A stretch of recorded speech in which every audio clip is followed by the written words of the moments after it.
पश्चिम बंगाल के मालदा में एक घटना हुई, कल से लेकर पूरे देश में उसकी चर्चा हो रही है। आप जानते हैं कि वो मामला क्या है। न्यायिक अधिकारियों को 9 घंटे तक बंधक बना करके रखा जाना, जिसमें दिल्ली, कोलकाता का हाईकोर्ट और भारत के मुख्य न्यायाधीश रात के 2 बजे तक जिस मामले को लेकर के जगे रहे और जब तक वो लोग सुरक्षित वहां से भीड़ के चंगुल से नहीं निकाल लिए गए, तब तक चीफ जस्टिस भी पूरा अपडेट लेते रहे। इस घटना में जो हुआ वो तो मैं आपको बताऊंगा ये अपडेट, लेकिन ये घटना इतनी बड़ी है कि ये इस पूरे चुनाव का एक डिफाइनिंग मोमेंट बन सकती है। ये हम क्यों कह रहे हैं, ये जब आप नेताओं के बयान सुनेंगे तो आपको और समझ में आएगा। बाकी मेहमानों से बात करेंगे। पहली बात तो यह कि इस पूरे मामले की जांच अब चुनाव आयोग ने एनआईए को दे दी है। एनआईए हमारे देश में आतंकवादी मामलों की जांच करता है।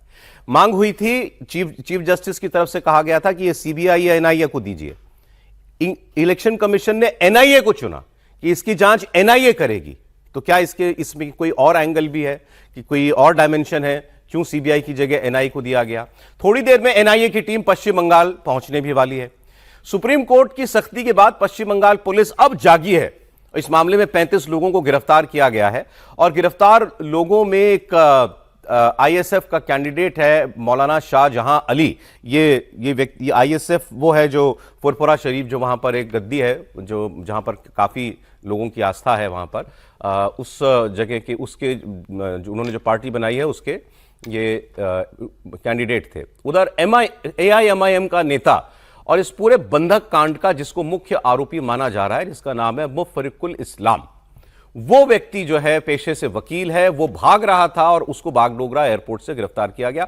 जिसको आपने गाड़ी की छत पर बैठकर खड़े होकर के भाषण देते हुए देखा, ये वो व्यक्ति है।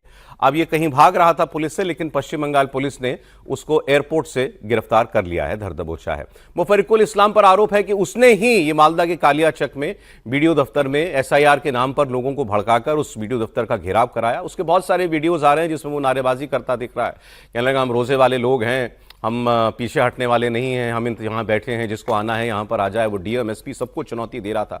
पिछली बार 2021 के इलेक्शन में विधानसभा चुनाव में ये इटाहार से एआईएमआईएम के टिकट पर चुनाव लड़ चुका है। कुछ लोग कह रहे हैं कि आईएसएफ से भी जुड़ा हुआ है। गिरफ्तारी के बाद उसने भी एक वीडियो जारी किया है और उसने ये बताया है कि क्या हुआ और वो क्यों वहां उस जगह मौजूद था और उसकी फिर गिरफ्तारी भी हुई।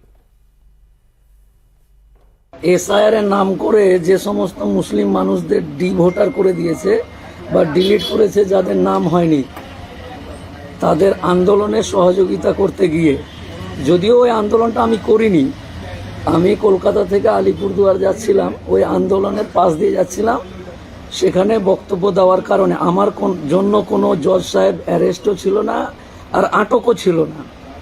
আমি ন্যাশনাল দিয়ে আসছিলাম আর ঘটনা ঘটেছে মোথাবাড়িতে, তার জন্য অ্যারেস্ট হলাম আর কি। বাগডোগরা এয়ারপোর্টে মামলার কাজে যাচ্ছিলাম, ওইখান থেকে এখন বাগডোগরা থানায় যাব, থানা থেকে তারপরে হয়তো মালদা বা বিভিন্ন জায়গায় নিয়ে যাবে। মানে বেশ কিছু দিনের জন্য আপনাদের কাছ থেকে চলে গেলাম। ভালো থাকুন আপনারা সকলেই। আর এই যে ভোট, নিশ্চয়ই নিজের নাম উঠাতে যা যা করা প্রয়োজন তা করতে হবে। ভালো থাকুন আপনারা সকলেই। वो बता रहा है मैं कुछ दिन आप लोगों के साथ नहीं रहूंगा, लेकिन अपने नाम आप जुड़वाते रहिएगा। अब इसमें 2-3 कैरेक्टर सामने आ चुके हैं। मालदा बंधक मामले में जिन 35 लोगों को अरेस्ट किया है उसमें सबसे बड़ा नाम तो यही है, मुफक्किरुल इस्लाम, आईएसएफ का। इसके अलावा एक जो उम्मीदवार है वहां का शाहजहां कादरी, वो भी अरेस्ट है। और जिन 3 लोगों के नाम मैं आपको बता रहा हूं उसमें पहले तो एआईएमआईएम का ये व्यक्ति जो बागडोगरा से अरेस्ट हुआ, जिस पर भीड़ को उकसाने का आरोप है। दूसरा शाहजहां कादरी, जिस पर न्यायिक अधिकारियों को बंधक बनाने का आरोप है। और एक तीसरा नाम भी है, ये टीएमसी का नेता है और बंगाल सरकार के मंत्री सबीना यास्मीन है, इनका भी नाम इसमें आ रहा है। हमारे सहयोगी मनीष भट्टाचार्य हमारे साथ अब लाइव हैं इस वक्त, और मनीष ने इस मामले में जितने भी लोगों के, पार्टियों के नाम आए हैं उन सबसे संपर्क किया है। खास तौर पर ये जो फुरफुरा शरीफ है, इसके जो गद्दी नशी हैं पीरजादा अब्बास, जिन्होंने पॉलिटिकल पार्टी बनाई है और उनके आईएसएफ से जुड़े होने की इस व्यक्ति की बात आ रही है जो भागा था, तो उनका इस मामले में क्या कहना है? सबने फुटबॉल बना दिया है इसको मनीष। बीजेपी कह रही है टीएमसी ने कराया, टीएमसी कह रहे हैं ओवैसी ने कराया, अब इसमें आईएसएफ का भी नाम आ रहा है। आईएसएफ कह रहा है ये ममता और बीजेपी की साजिश है। तो क्या आपकी अभी तक की बातचीत में क्या निकला? ये इतनी बड़ी तादाद में लोगों को वहां लाने वाला कौन था? इनका इरादा क्या था? और खास तौर पर ये फुरफुरा शरीफ वालों से अभी आप बात कर रहे थे, मैंने देखा, उन्होंने क्या बताया?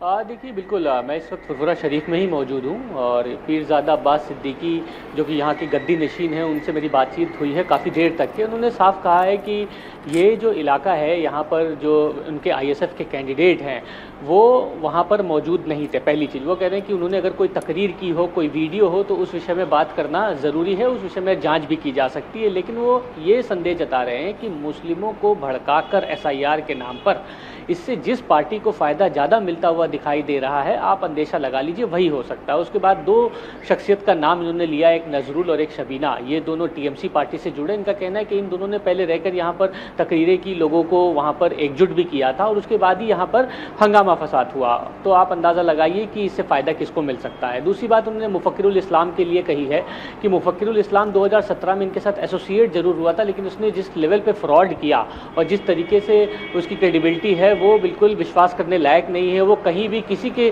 साथ भी जुड़ सकता है, चाहे वो हमारे साथ हो, चाहे वो एआईएम के साथ हो, चाहे वो टीएमसी के साथ हो, किसी के साथ भी। इसलिए इस बात को कहना कि मुफक्किरुल इस्लाम को या आईएसएफ किसी तरीके से उसको प्रमोट कर रही है, ये पूरी तरीके से गलत है। जांच हो जानी चाहिए।